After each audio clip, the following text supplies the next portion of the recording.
வணக்கம் Kaverians, welcome back to Kaveri news. Trump வந்து 50% tax நம்மளுடைய எக்ஸ்போர்ட்டர்ஸ்க்கு மேலே வச்சிருக்காரு. அண்டு இதனால் நம்மளுடைய எக்ஸ்போர்ட்டர்ஸ்லாம் நிறைய அஃபெக்ட் ஆக போகிறாங்க.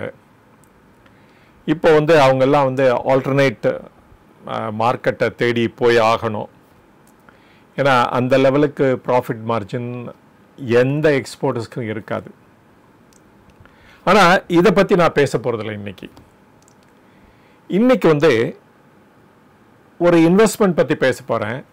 அது வந்து ஒரு லாபகரமான இன்வெஸ்ட்மெண்ட் அப்படின்னு சொல்லுவேன் நான். இது பெண்களுக்கே ரொம்ப பிடிச்ச மாதிரி ஐட்டம். ஆல்சோ அவங்க தான் விரும்பி விரும்பி இதை வாங்கிட்டே இருப்பாங்க எப்பொழுதுமே. ஆனால் வந்து இந்த பொருள் வந்து எல்லாத்துக்குமே ஒரு நல்ல ரிட்டர்ன் கொடுக்கும். ஒரு இன்வெஸ்ட்மெண்ட் ஆங்கிளில் பார்த்தீங்கன்னா இது வந்து ஒரு நல்ல இன்வெஸ்ட்மெண்ட் அப்படின்னு சொல்லலாம். ஒரு பாஸ்ட் 50 இயர்ஸ் எடுத்துட்டிங்கன்னா நல்ல ரிட்டர்ன் தான் கொடுத்துருக்கு. ஆனால் ஷேர் மார்க்கெட் அளவுக்கு கொடுத்துருக்கான்னு பார்த்தோம்னா இல்லைன்னு தான் சொல்லணும். சில வருஷத்தில் பார்த்தீங்கன்னா ஒரு நல்ல ரிட்டர்ன் கொடுக்கும். ஆனால் ஃபியூ இயர்ஸ் அப்படியே டல்லாக இருக்கும் அந்த பிஸ்னஸ். அப்புறம் திருப்பியும் அது வந்து திருப்பியும் ஏற ஆரம்பிச்சிடும். அதனால் ஸ்டெடியாக எவ்ரி இயர் ரிட்டர்ன் கொடுக்குமான்னு கேட்டிங்கன்னா கொடுக்காது அப்படின்னு சொல்லலாம். சில வருஷத்தில் இல்லைனா சில டைமில் வந்து ட்ரெமெண்டஸாக ரிட்டர்ன் கொடுக்கும். இப்போ உங்களுக்கு எல்லாத்துக்குமே தெரிஞ்சிருக்கும் நான் எதை பற்றி பேச போகிறேன் அப்படின்ட்டு. ஆமாங்க, நீங்கள் நினச்சது ரொம்ப correct. Gold, investment in gold, அதை பற்றி தான் பேச போகிறேன். இது வந்து ஒரு லாபகரமான இன்வெஸ்ட்மெண்ட் தான் சொல்லுவேன் நான். பல வருடங்களுக்கு முன்னாடி எனக்கு கூட ஒரு ஒப்பீனியன் இருந்தது, கோல்டெல்லாம் வாங்கக்கூடாது, நம்ம கண்ட்ரி வந்து நிறைய இம்போர்ட் பண்ணிகிட்ருக்கோம், இதனால் நம்ம வந்து நிறைய ஃபாரின் எக்ஸ்சேஞ்சு நம்ம கண்ட்ரிலேருந்து போயிட்டுருக்கு, இது மேலே ஆசை வைக்கிறது வந்து அவ்வளோ நல்லதில்லை அப்படின்ட்டு நான் நினைக்கிறது உண்டு ஆக்சுவலாக. அதனால் அதை பற்றி செயல்படுத்திட்டு தான் இருந்தேன் நான்.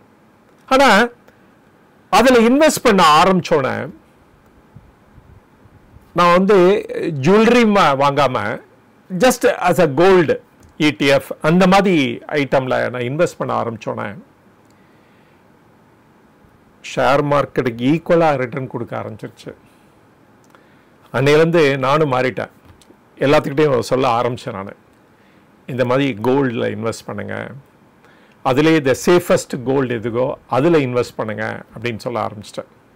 த சேஃபஸ்ட் கோல்டு இன்வெஸ்ட்மெண்ட் அப்படின்னு பார்த்தீங்க அப்படின்னா நாட் இந்த ஜுவல்லரி, நம்ம கடையில் போய் இந்த கல்யாண் ஜுவல்லர்ஸ் இல்லாட்ட தங்கமயில் இல்லாட்ட GRT இந்த மாதிரி கோல்டு அது மாதிரி வாங்குறதோட இன்னொரு டைப் ஆஃப் கோல்டு இருக்குது.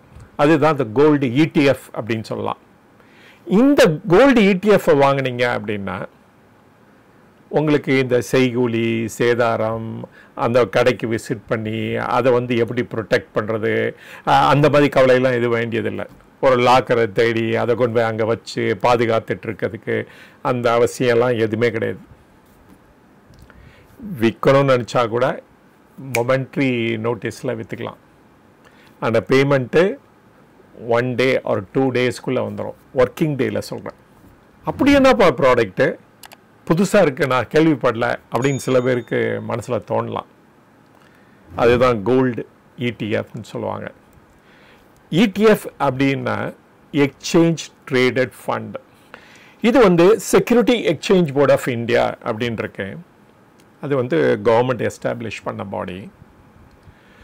அவங்களோட விதி கீழே தான் இதெல்லாம் இயங்குது அப்படின்னு சொல்லலாம். ஒன்லி சில பேருக்கு தான் அது பர்மிஷன் கொடுத்துருக்காங்க இந்த மாதிரி ETF ஆப்ரேட் பண்ணுறதுக்கு. மோஸ்ட்லி பேங்க்ஸ் தான் இருக்கும், like state bank of India இல்லாட்டா ICICI இல்லாட்டா ஆக்சிஸ் பேங்க், இதை தவிர இந்த நிப்பான் ஃபண்டு, இந்த மாதிரி பீப்புள் தான் இந்த மாதிரி ETF ரன் பண்ண முடியும். இதில் அட்வான்டேஜ் என்ன அப்படின்னா, இவன் உங்கள் கையில் ஒரு 50 ரூபா 100 ரூபா இருந்தால் கூட கோல்டு வாங்கலாம். இதுதான் பெரிய அட்வான்டேஜ். டெய்லி கூட வாங்கலாம். ஸோ அன்னைக்கு என்ன மார்க்கெட் நிலைமை இருக்கோ அது என்ன ப்ரைஸ் அந்த ETF கோட் ஆகுதோ அந்த ப்ரைஸுக்கு வாங்கிக்கலாம். பட் ஒரே ஒரு இம்பார்ட்டன்ட் திங் என்னென்னா உங்ககிட்ட டிமேட் அக்கௌண்ட்னு ஒன்று இருக்கணும். There is KYC. இப்போ ஒரு பேங்க்கில் போனீங்கன்னா கூட நீங்கள் கேஒய்சி இதெல்லாம் கொடுத்தாகணும். அப்போ தான் நீங்கள் அக்கௌண்ட்டை ஓப்பன் பண்ண முடியும். உங்களுடைய ஆதார், உங்களுடைய பேன் கார்டு, உங்களுடைய பர்மனண்ட் அட்ரஸ், அது மாதிரிலாம் இருக்குது பாருங்கள். அந்த இன்ஃபர்மேஷன்லாம் கொடுத்து நீங்கள் தான் அப்படின்னு ப்ரூவ் பண்ணும். அது ஒன்று தான். ஒன்ஸ் அதை ப்ரூவ் பண்ணிட்டீங்கன்னா வித்தின் 2-3 டேஸில் உங்களுக்கு டிமேட் அக்கௌண்ட் ஓப்பன் ஆகிடும். அதில் வந்து இதெல்லாம் கோல்டு அந்த ETF சர்டிஃபிகேட் சேவ் பண்ணி வச்சுக்கலாம். அது கூட கம்ப்ளீட்லி ப்ரொடெக்டட். ஆனால் அதுக்கு ஒரே ஒரு சார்ஜ் மட்டும் உண்டு. ஒரு 3 மந்த்ஸ்க்கு ஒரு எக்ஸ்பென்ஸ் ரேஷியோ அப்படின்னு சொல்லுவாங்க. அது சார்ஜ் லெவி பண்ணுவாங்க யார் ஆப்ரேட் பண்ணுறாங்களோ. For example state bank operate பண்ணுறாங்கன்னு வச்சுக்கோங்களேன், அவங்க வந்து இந்த சார்ஜஸ் லெவி பண்ணுவாங்க. அது ரொம்ப நாமினலாக தான் இருக்கும், 0.05% அப்படின்ட்டு. அப்படின்னா என்னென்னா நீங்கள் 10,000 ரூபா இன்வெஸ்ட் பண்ணிங்கன்னா 50 ரூபா கட்டணும். அது மாதிரி வருஷத்துக்கு பார்த்தீங்கன்னா 200 ரூபா இருக்கும் சார்ஜஸ். இந்த பாஸ்ட் 1 இயர் எடுத்து பாருங்களேன், கோல்டு ரேட் எப்படி ஆகிருக்கு, மேலே போயிருக்குன்னு பார்த்தீங்க அப்படின்னா கோல்டை ரெகுலராக ஃபாலோ பண்ணுறவங்களுக்கு கிளியராக தெரியும். ஒரு 10 பவுன் 24 கேரட் இது எவ்வளோ இருந்துச்சு அப்படின்னா ஒரு 1 இயர் பேக் 60,000 65,000 ரூபா இருந்தது. இன்றைக்கி 1,01,000 ரூபா எடுத்து இன்னும் மேலே போயிட்டே இருக்குது. ஆல்மோஸ்ட் 70-80% இந்த 1.5 இயர்ஸ்க்குள்ளே ஏறி இருக்குது அப்படின்னு சொல்லலாம். இட்ஸ் அ குட் ரிட்டர்னில். வேறு எந்த இதில் வந்து இன்வெஸ்ட்மெண்ட்டில் இந்த லெவலுக்கு ரிட்டர்ன் கிடைக்கும்? அதுவும் கொஞ்சம் ஸ்மால் அமௌண்ட்டு வச்சுருக்கவங்களுக்கு. இப்போ ஒரு பில்டிங் வாங்கணும் அப்படின்னா 20 லட்சம் 40 லட்சம் 50 லட்சம் அப்படின்னு ஒரு ஸ்டார்டிங் ப்ரைஸே இருக்குது. இப்போ ஷேர் வாங்கினோம்னா நிறைய அன்சர்டன்டி இருக்குது. ஆனால் இதில் வந்து எஸ்பெஷலி இந்த டைமில் எந்த டைமில் கோல்டு வாங்கலாம் அப்படின்னு பார்த்தீங்க அப்படின்னா எப்பப்போ அன்சர்டன்டி நிறைய இருக்கோ, எப்பப்போ வந்து ப்ராப்ளம்ஸ் அமங் டிஃப்ரெண்ட் கண்ட்ரீஸ் வந்து தலைவிரித்து ஆடுதோ ப்ராப்ளம்ஸ்லாம், அப்போ வந்து இந்த கோல்டுக்கு நல்ல காலம் இருக்குது அப்படின்னு சொல்லலாம். வேர்ல்டு ஓவர் பாருங்கள், நிறைய வார்ஸ் இருக்குது. ரஷ்யா யுக்ரைன் வார், அதனாலேயே இந்தியாவுக்கும் அமெரிக்காவுக்கும் நிறைய வாய்க்கால் தகராறு அப்படின்னு கூட சொல்லலாம். Then Israel Iran, Israel Hamas, even India Pakistan கூட ஒரு ஃபியூ டேஸ் வார் இருந்தது. அப்புறம் வேர்ல்டு ஓவரே பார்த்தீங்கன்னா இந்த ட்ரேடெல்லாம் ஸ்லோ டவுன் ஆகிட்டே இருக்குது. அப்போ ப்ரிஃபர்டு இன்வெஸ்ட்மெண்ட் எங்கே இருக்கலாம் அப்படின்னு பார்த்தீங்கன்னா கோல்டு தான் இருக்க முடியும். அதனால தான் எல்லாருமே கோல்டு நோக்கி போயிட்டுருக்காங்க. இது வந்து இண்டிவிஜுவலுக்கு மட்டுமா பொருந்துன்னு பார்த்தீங்கன்னா இல்லை, இண்டிவிஜுவலுக்கு மட்டும் இல்லை. ஈவன் சென்ட்ரல் பேங்க் இருக்குது பாருங்கள், பேங்கர்ஸ் டு பேங்கர்னு சொல்லுவாங்கள்ல. ஃபார் எக்ஸாம்பிள் RBI அந்த மாதிரி அவங்க கூட கோல்டு வாங்க ஆரம்பிச்சிட்டாங்க. எப்பொழுது நிறைய வாங்க ஆரம்பிச்சிட்டாங்க பார்த்தீங்கன்னா, எஸ்பெஷலி இந்த ரஷ்யன் யுக்ரைன் வார் என்னைக்கு ஆரம்பிச்சதோ அன்னையிலேருந்து பார்த்தா சென்ட்ரல் பேங்க்கு அத்தனை பேரும் கோல்டு வாங்க ஆரம்பிச்சிட்டாங்க. எஸ்பெஷலி இந்தியன் RBI இருக்குது பாருங்கள், ரிசர்வ் பேங்க் ஆஃப் இந்தியா, அவங்க வந்து கோல்டை வாங்கி தள்ளுறாங்க அப்படின்னு கூட சொல்லலாம். இந்த வருஷம் மட்டுமே நியர்லி ஒரு 40 tons ஆஃப் கோல்டு வாங்கியிருக்காங்க. இப்போ அவங்கக்கிட்ட கோல்டு ரிசர்வ்ஸ் மட்டும் பார்த்தீங்கன்னா அபவுட் 825 tons இருக்குது. ஸோ இந்தியா மட்டும்தான் இந்த மாதிரி நடக்குதான்னு பார்த்தீங்கன்னா சைனாலும் அதே மாதிரி தான். சைனாலேயும் கோல்டு வாங்கிட்டே இருக்காங்க. சென்ட்ரல் கவர்மெண்ட்டாக இருந்தாலும் சரி, அந்த இண்டிவிஜுவல்ஸாக இருக்கட்டும், அவங்களும் வாங்கிட்டு இருக்காங்க. வேர்ல்டு 2 கண்ட்ரியில் சொல்லலாம். சென்ட்ரல் கவர்மெண்ட்டில் சென்ட்ரல் பேங்க் கோல்டு வாங்குறதை தவிர இண்டிவிஜுவல்ஸும் எந்த கண்ட்ரியில் நிறைய வாங்குறாங்கன்னு பார்த்தா இந்தியா, அதுக்கடுத்தது China. World highest reserves of gold எந்த கவர்மெண்ட்டில் இருக்குன்னு பார்த்தீங்கன்னா ஒன்லி அமெரிக்கான்னு சொல்லலாம். அபவுட் 9,000 10,000 tons அந்த மாதிரி ரேஞ்சில் இருக்கும். பட் இந்தியன் ரிசர்வ் பேங்க்கில் பார்த்தீங்கன்னா அவ்வளோ குவான்டிட்டி ஆஃப் கோல்டெலாம் கிடையாது. அபவுட் 825 840 tons அது மாதிரி தான். ஆனால் பீப்புள்கிட்ட எவ்வளோ கோல்டு தெரியுமா இருக்குது? ஒரு ரஃப் எஸ்டிமேட் என்ன சொல்லுது அப்படின்னா 25,000 tonsலேருந்து 26,000 tons ஆஃப் கோல்டு வந்து நம்ம இந்தியன் பீப்புள்கிட்ட இருக்குது அப்படின்னு சொல்லலாம். இதில் தான் இந்தியாவை நிறைய பேர் இன்வைட் பண்ணாங்க. நம்ம ஹிஸ்ட்ரி புக்ஸில் நிறைய படிச்சிருப்போம். முகமது கஜினி, அப்புறமேல பாபர், அப்போலாம் இந்தியாவுக்கு வர காரணம் வந்து இந்த கோல்டும் ஒன்று சொல்லலாம். ஏன் இந்த டாபிக் இன்னைக்கு எடுத்தேன் அப்படின்னு பார்த்தீங்கன்னா, எங்கே வந்து அன்சர்டன்டி நிறைய இருக்குதோ, எந்த டைமில் இந்த மாதிரி அன்சர்டன்டி வந்து நிறைய பேசப்படுதோ, அன்னைக்கு வந்து ஒரு இன்வெஸ்ட்மெண்ட் பண்ணணும் அப்படின்னு நினச்சிங்கன்னா கோல்டை வந்து நீங்கள் சூஸ் பண்ணிக்கலாம் அப்படின்னு சொல்கிறதுக்காக தான் அந்த டாபிக் எடுத்திருக்கேன். இப்போ ஒரு இன்ட்ரெஸ்டிங் ஸ்டாட்டிஸ்டிக்ஸ் கூட இப்போ சொல்கிற பாருங்க. அதாவது கோல்டு ETF ஹோல்டிங்ஸ் அண்ட் எவ்வளோ வந்து பணம் அதுக்கு போயிருக்கு ஜூலை மாதத்தில் வரைக்கும் அப்படிங்கிறத பார்க்கலாம். ஒரு இன்ட்ரெஸ்டிங் ஸ்டாட்டிஸ்டிக்ஸ்.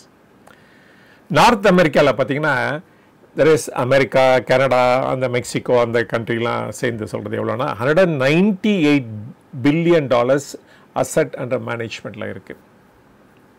யூரோப்பில் வந்து $146 பில்லியன், ஏஷியாவில் வந்து $34 பில்லியன், அண்ட் அதர் கண்ட்ரி கான்டினென்ட்ஸ்லாம் எடுத்துட்டிங்க அபவுட் $7.4 பில்லியன். ஜூலையில் மட்டும் எவ்வளோ ஃபண்ட் வந்து ETF-குள்ளே வந்திருக்குன்னு பார்த்தீங்கன்னா, நியர்லி $1.4 பில்லியன் நார்த் அமெரிக்காலையும், $1.7 பில்லியன் வந்து யூரோப்பில், ஏன்னா யூரோப்பில் தான் நிறைய வாங்கியிருக்காங்க, அண்டு $93 மில்லியன் இன் ஏஷியாவில் வாங்கியிருக்காங்க. ஆன் த ஹோல் பார்த்தீங்கன்னா $7.6 பில்லியன் வந்து ETF-குள்ளே வந்திருக்கு. எஸ்பெஷலி த கோல்டு ETF பற்றி தான் இப்போ பேசுகிறேன் நான். டன்ஸ் படி போட்டிங்க அப்படின்னா நியர்லி 12.5 டன்ஸ் நார்த் அமெரிக்காலையும், அபவுட் 10 டன்ஸ் வந்து யூரோப்லேயும், அபவுட் 0.8 டன்ஸ் வந்து ஏஷியாலையும் டிமாண்ட் இருந்திருக்கு அப்படின்னு சொல்கிறாங்க. இது வந்து ஒன்லி ஜூலை மாதத்துக்கு மட்டும்தான் சொல்கிறேன்.